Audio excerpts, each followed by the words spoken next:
I do a number of different types of events. I do a lot of restaurants, a lot of bars, breweries, wineries. But this type of event is something very different, something that's very special. You're not there to just complement the experience, but you're a main part of the experience. And so I knew that I had to approach this event differently than, any of the other events that I always do. And so even though we originally booked it quite some time in advance, I knew that I still wanted to internalize and really learn more information about the Monroe Street Neighborhood Center. And for me, I just really wanted to be a part of, the full experience and not just show up to, just do my job, but I wanted to really know, who are the people involved and what makes all of these things happen. And I think just, taking the time to make it more personable really went a long way. So we show up and I messaged Clara Petty, let her know we wanted to come and wanted to, ask her, is it okay if we, just come and, film a little bit and just get a little bit of the experience. And she was all for not only getting the word out and getting the message out about what they did, but also just showing me a really good time. And that's the first thing that happened. I walked through the doors, said hello to Clara Petty. Next thing I know, she shows me to the Savvy Seniors, which we passed them on the way in. And I'm thinking she's just going to show them to me and say, hey, here's, a little bit of what they do. No, she was like, no, hop on in here. You better get some of this. And I got thrown right into the action. And next thing I know, I'm doing the line dances and the hustles and learning them. And, I even looked down and, my Apple Watch was going. So, it's the real deal. They get down with it.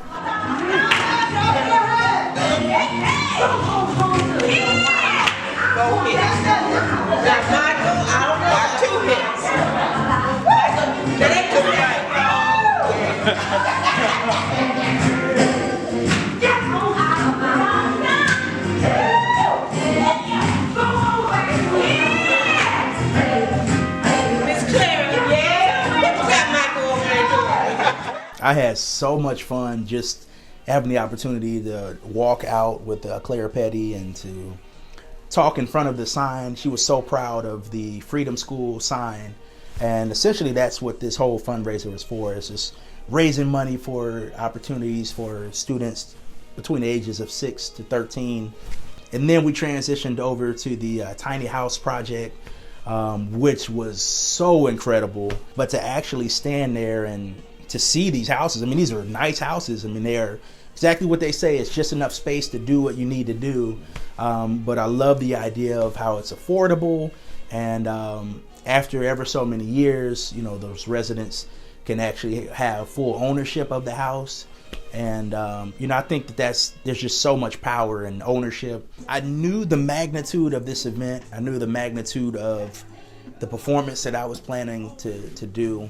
And I was excited. I was ready. I was a little bit anxious. Warm up is so huge. Just the basic fundamentals of band. You got to warm up. But for sure, I knew I needed to step outside, even for a few minutes, just to get the fingers nice and loose, but also make sure all the keys and the pads and everything are working, and try to have that intonation as best as possible too. You got to warm up the sax. In that very moment, I love Route 66. That's a song that's personal to me. Love traveling. I love the idea of getting out there, and that's always a crowd favorite too. And so when I heard that song, I was just like, yeah, let's go out there. And I kind of slowly crept, just from the sidelines in a sense. And Dorothy Gray was like, no, come on up here. Let's have a good time. And I think that just kind of set the tone in a sense for as an appetizer of what people could expect, because it's the first time that they heard the saxophone. And there were some people mid-plate that kind of stopped and they're like, what's going on right now? What's happening? And so that was just fun. It was exciting. I loved it. Don't forget we don't keep it. I'm so tired of the on you. Get here to this time. When you made that passive point, just get your kick on Route 66.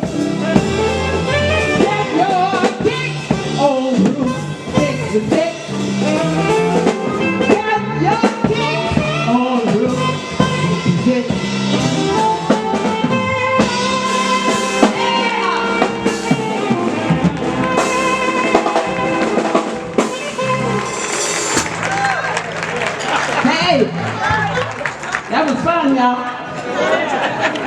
Hope you enjoyed it. Shelia Brown, she reached out to me several months ago. I mean, I think it was 2021, about just doing a collab on My Funny Valentine, which is a really great song. And so we knew we wanted to do something like that. And in the past, you know, we've had the opportunity to write songs together, co-write songs.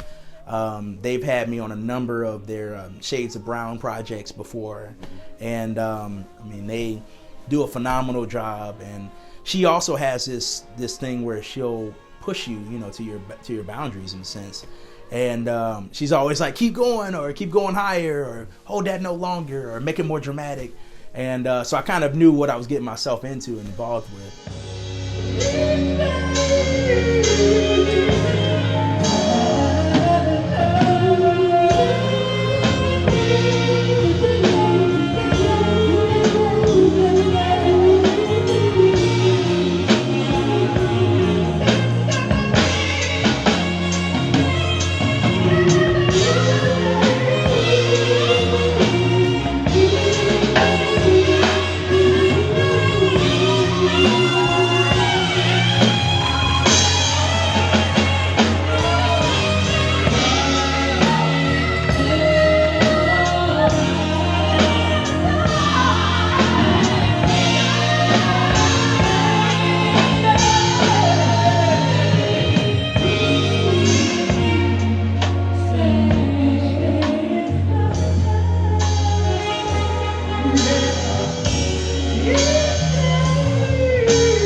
So for me, I knew that this was involving, you know, this fundraiser is for the children, this fundraiser is for the future leaders of this world. So for me, I wanted to take more of an inspirational approach, but also have it where it's enjoyable and you're grooving, you're moving a little bit. So still within that brunch realm of, you know, enjoying food still, we're talking, having a good time. But also I wanted people to be able to leave inspired or happy, or to leave with something that they didn't come with. The one thing, and I've been waiting for it, and I'm sure it's resonated with some people, but if you go back to the music video for The Truth, of course I'm walking forever, and then finally end up on stage. And so I think to make that connection between the actual music video itself and then the live performance is almost bone chilling to me. And so I knew for sure I wanted to make it dramatic. I wanted to make something special. And what I didn't anticipate was it taking so long for people to find out exactly where I was. And I think that kind of made the fun of it too, is like, you know, I'm back there all the way in the back of the room and, you know, almost having conversations with people. And it just made it, again, it made it a little bit more personable, and it made people really feel like they were a part of the experience, no matter where you were seated. So originally, the only song I was doing with the band originally was with Miss Shelia, with you know, My Funny Valentine. And as we were there in rehearsal, John Cunningham, the keyboard player, goes, hey, if you want us to back you up on any songs, you know, just let us know. And right then and there on the spot, you know, I just started naming out a few songs, and they were just playing them perfectly, just like the record. And so that's just kind of how that evolved and how that started. And you never know what incredible sounds he's going to create. But I think for me, it's just about understanding that you have your moment to shine, but also, you know, pass that spotlight to everyone else as well, because, you know, you wouldn't be doing what you do without them. You have an event like this, come on, it's an annual jazz brunch. You got to have a good time. You got to have fun. And that's what it turned into. It just turned into an all-out party. You look to the left, there are people. We look over to the right, there's more people dancing. And in between, as I'm like walking and, you know, just trying to go different places and interact with the crowd, you got people snapping some pictures as well, mid-performance. And I was like, we got to get through the song first. And so I knew for sure, no matter what, we got to somehow get people engaged, somehow get them out there dancing and having fun. And I don't know. I mean, they were just also, the crowd and the audience was just such a exciting group of people. That also made it fun. That made it easy as well. You know, when they're real live and, you know, you can tell that they're really about that life.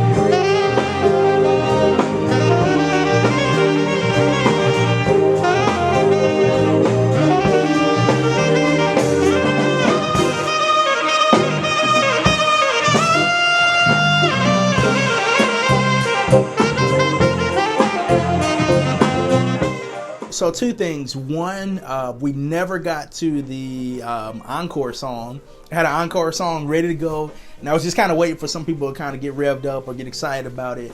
And it seemed like right before that was going to happen, just got flooded and bombarded with pictures and handshakes and hugs, and we want a group picture, or hey, get out of the picture, I want a solo picture now, and you know, all these different types of things. And it was exciting. Like, I loved that. Like, it was so much fun. Sometimes we don't realize, you know, the impact of just doing what we do, you know, what impact it has on other people.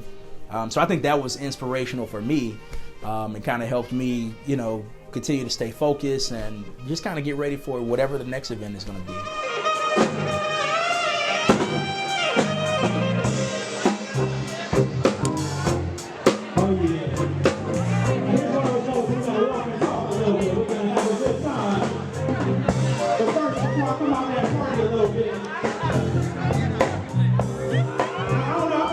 Can we give